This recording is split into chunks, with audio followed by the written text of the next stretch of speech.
नमस्कार बच्चों आज इस वीडियो में हम छठी कक्षा हिंदी के चौथे पार्ट की एक क्विज करने वाले हैं। पार्ट का नाम है चांद से थोड़ी सी गप्पें। ये बहुत छोटी सी कविता है आपको पढ़ाई जा चुकी है, शब्दार्थ भी मैंने करा दिए थे। उम्मीद है वो वीडियो आप सबने देख ली होगी, लेसन आपको अच्छे से समझ में आ गया होगा। अब आपका एक छोटा सा टेस्ट होगा जिसमें कि कुछ मल्टीपल चॉइस क्वेश्चंस हैं, जिसमें आपको करेक्ट आंसर्स बताने हैं कि क्या है। तो चलिए शुरू करते हैं, लेकिन उससे पहले अगर कोई भी बच्चा नया हो चैनल पर, चैनल को आप सब्सक्राइब कर लीजिए, बेल आइकन को प्रेस कर लीजिए। ओके, चांद से गप्पें कौन लड़ा रहा है? गप्पे अर्थात हंसी मजाक करना। तो पार्ट में कोई है जो कि चांद से हंसी मजाक कर रहा है, कुछ बातें कर रहा है, तो वो कौन है? आपके विकल्प है ए लड़का, बी तारे, सी लड़की या फिर डी आसमान। पार्ट का नाम ही है ना चांद से थोड़ी सी गप्पें, तो कौन है जो चांद से गप्पे लड़ा रहा है? लड़का, तारे, लड़की या फिर आसमान। अगला प्रश्न, चांद ने क्या पहना है? आपके ऑप्शंस हैं ए सफेद वस्त्र, बी नीले रंग का पूरा आकाश, सी सारा आकाश वस्त्र की भांति पहना है जो कि तारों से जड़ित है, डी सफेद रंग का वस्त्र तारों से जड़ित। कैसे कपड़े चांद ने पहने हैं? सफ़ेद कपड़े पहने हैं, नीले रंग का पूरा आसमान पहना है, या फिर पूरा आसमान पहना हुआ है जिसमें कि तारे जड़े हुए हैं, या फिर सफ़ेद रंग के कपड़े पहने हैं जो तारों से जड़े हुए हैं। तीसरा प्रश्न है, चांद ने अपनी पोशाक को कहाँ फैला रखा है? आपके विकल्प है ए आकाश की ओर, बी उत्तर दिशा की ओर, सी चारों दिशाओं में या फिर डी दक्षिण की ओर। चांद ने अपने वस्त्रों को, अपने कपड़ों को जो पहने हुए हैं उन्होंने, वो कहाँ पर फैलाया हुआ है? आकाश की तरफ, उत्तर दिशा की तरफ, चारों दिशाओं में या फिर दक्षिण की तरफ। अगला प्रश्न है, चांद से थोड़ी सी गप्पें कविता के कवि कौन हैं? ये जो कविता है ये किन्होंने लिखी है? पोएट कौन है इनके? आपके विकल्प है ए केदारनाथ अग्रवाल, बी शमशेर बहादुर सिंह, सी सुमित्रा नंदन पंत या फिर डी विनय महाजन। चांद से थोड़ी सी गप्पे पाठ किन्होंने लिखा है, किन्होंने ये कविता लिखी है? विकल्प है केदारनाथ अग्रवाल, शमशेर बहादुर सिंह, सुमित्रा नंदन पंत, विनय महाजन। पांचवा प्रश्न, बालिका ने चांद को क्या बीमारी बताई है? लड़की ने क्या कहा है कि आपको कौन सी बीमारी है? क्रोध करने की, गुस्सा करने की, लाल पीला होने की, घटने पड़ने की या फिर भूलने की। लड़की कहती है ना कि आप क्या समझते हैं, हमें पता ही नहीं कि आपको बीमारी है। तो कौन सी बीमारी उसको लगता है कि चांद को है? क्रोध करने की, लाल पीला होने की, घटने बढ़ने की या फिर भूलने की। छठा प्रश्न है, चांद कब घटते घटते गायब हो जाता है? किस दिन चांद आपको बिल्कुल भी दिखाई नहीं देता? आपके विकल्प है ए दिन में, बी रात में, सी पूर्णिमा में या फिर डी अमावस्या के दिन। ये थोड़ा जनरल क्वेश्चन है, हालांकि किताब में नहीं बताया गया, जबकि मैंने आपको पार्ट में बताया था। किस दिन ऐसा होता है चांद घटते घटते बिल्कुल ही गायब हो जाता है, आपको आसमान में दिखाई ही नहीं देता? दिन, रात, पूर्णिमा, अमावस्या।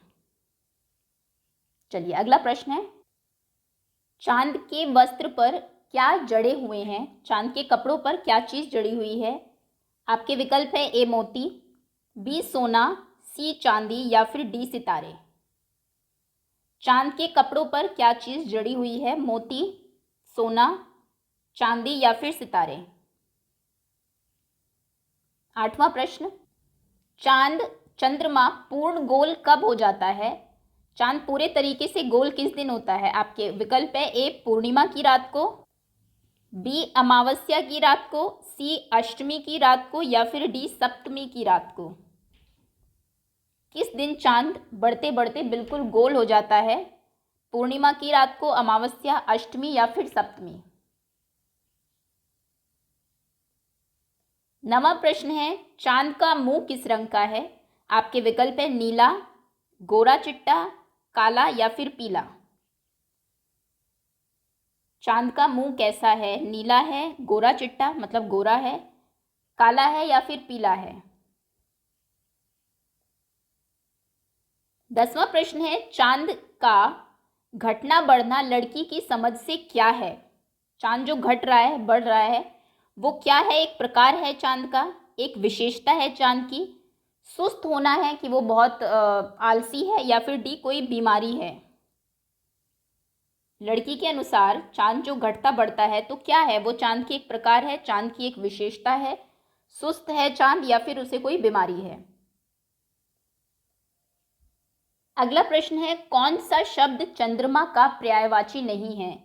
इनमें से 3 चांद के पर्यायवाची शब्द है, एक नहीं है, तो कौन सा नहीं है? आपके विकल्प है शशि, दिवाकर, मयंक या फिर चांद। कौन सा शब्द चंद्रमा का एक पर्यायवाची शब्द नहीं है? और जो शब्द नहीं है वो एक्चुअली में सूर्य का पर्यायवाची है यहाँ पर। इनमें से एक शब्द चांद का नहीं अपितु बल्कि सूर्य का पर्यायवाची है, वो शब्द आपको पहचानना है। शशि, दिवाकर, मयंक, चांद। और यहाँ से आपको चंद्रमा के 3 पर्यायवाची शब्द भी पता लगेंगे। चांद के पर्यायवाची शब्द आप कर लीजिएगा क्योंकि ये एग्जाम में पूछा जा सकता है इस चैप्टर से। चलिए अगले प्रश्न पर आते हैं। चांद का क्या दिखाई देता है? बाकी सारे शरीर पर कपड़े हैं लेकिन एक चीज सिर्फ दिखाई दे रही है, वो क्या है? आपके विकल्प है नाक, मुंह, कान या फिर बाल। लड़की कहती है कि वैसे तो तुमने कपड़े पहन लिए हैं, सितारों जड़े, बस यही दिख रहा है, तो क्या दिख रहा है? उसका नाक दिख रहा है, मुंह दिख रहा है, कान या फिर बाल दिखाई दे रहे हैं? आकाश चांद का क्या है? लड़की के अनुसार जो पूरा आसमान है वो चांद का शरीर है, चांद का सिर है, चांद के वस्त्र कपड़े हैं, या फिर चांद की सजावट का सामान है? पूरा आसमान चांद का क्या है? शरीर, सिर, वस्त्र या फिर ऑप्शन 4 ऑप्शन डी सजावट का सामान।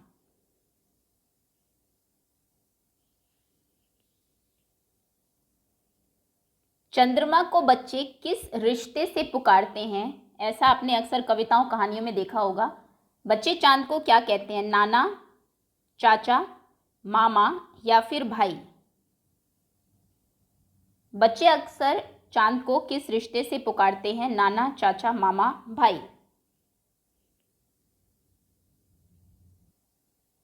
और आपका आखिरी प्रश्न है, वैज्ञानिक दृष्टिकोण से चंद्रमा क्या है? आपने ये अपनी सोशल साइंस में ज्योग्राफी की बुक में पढ़ा होगा। तो चांद क्या है? कोई ग्रह है, ग्रह मतलब आपके प्लैनेट्स हैं, कोई प्लैनेट है, पृथ्वी का उपग्रह है, सैटेलाइट है कोई अर्थ का, कोई उल्का पिंड है, या फिर कोई तारा है? साइंस के उससे अगर हम देखें तो फिर चांद क्या है? ग्रह, पृथ्वी का उपग्रह, उल्का पिंड या फिर तारा? आई थिंक 15 ही क्वेश्चन इस पार्ट से बन सकते हैं क्योंकि लेसन काफ़ी छोटा है, इसलिए सभी कुछ हम लोगों ने कवर कर लिया। चलिए जो भी आपने आंसर्स लिखे हैं ओपन कर लीजिए। अब आपको आंसर्स बता देते हैं। पहले प्रश्न का उत्तर है सी, दूसरे का सी, तीसरे का सी, चौथे का बी, पांचवे का सी, छठे का डी, सातवें प्रश्न का उत्तर है डी, आठवें का ए, नौवें का बी, 10वें प्रश्न का उत्तर है डी, 11वें प्रश्न का उत्तर है बी, 12वें का बी, 13वें का ए, 14वें प्रश्न का उत्तर है सी और 15वें प्रश्न का उत्तर है बी। तो ये आपके सभी आंसर्स हैं, मैच कर लीजिए। उम्मीद है ज़्यादातर प्रश्न आपके सही हुए होंगे। कोई क्वेश्चन अगर रॉन्ग है बाय चांस, मान लीजिए 11th का आपने सी लिखा हुआ है लेकिन बी है, तो थोड़ा सा बैक जाके चेक ज़रूर कर लीजिए कि क्या गलती आपने की है और सही आंसर क्या है। सो दैट्स ऑल स्टूडेंट्स, बहुत बहुत धन्यवाद आपका।